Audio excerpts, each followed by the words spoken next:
Достар, мен білмеймін, не болып кетті, косяктан косяк болып кетті. В общем, Талдықорған жаққа келген едім ғой. Сонымен машинаны не жаққа қойған едім, Сити жаққа, парковкаға қойған едім. И шығып бара жатқан кезде жанымда Камри 80 тұрды да, байқамай қалдым. Білмеймін неге екенін, миымда басқа дүниелер тұрды да, ана Камриді байқамай қалдым. И сөйтіп ана Камриді сырып кеттім. Білмеймін енді.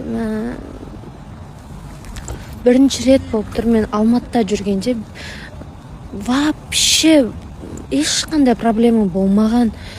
Парковка деген ең оңайы андай. Вообще парковкаға мән бермейтін едім ғой. Енді тупо жай ғана артқа шығып кететін парковкадан машинаны сырып шығып кеттім. И то главный, машинаға менікіне дым болмағанда, анау машина сырылып тұр ғой. Вот осындай. Және ара қатынасқа байланысты соңғы наблюдениелерімнің бірі мен үшін.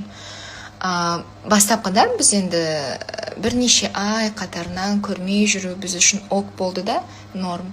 Ал кейіннен уақыт өзгерді. Біздің пределіміз, шарықтау шегіміз қазір 2 ай ғана сияқты, максимум 2 айдан кейін қиын. Енді бұл сағыныш, басқасы бәрі қатты әсер етеді ғой. Ал 2 айдан кейін іздейсің, қатты іздейсің. Ең жақының болған соң көргің келеді, еркелегің келеді. Әсіресе эмпат жандарға қиын. Осыны түсіндім. Ол да түсінді. Негізі бұның барлығын арақашықтықта болып көрген ғашықтар ғана түсінеді, қаншалықты қиын екенін. Бірақ сондай дистанциядан кейін әр кездесу, әр көрісу сондай қымбат, сондай тәтті. Шынымен де солай. Қараңыздар, біз матч көруге келдік. Прямо қараңыздар, экранның алдына келдік. Нұреке, Реал Мадрид. Барса, екі Нұреке, бірақ екі түрлі жанкүйерлік етеді. Біз енді сол күйеуіміз кімге жанкүйер, сол жаққа қарай Реал Мадрид деп па.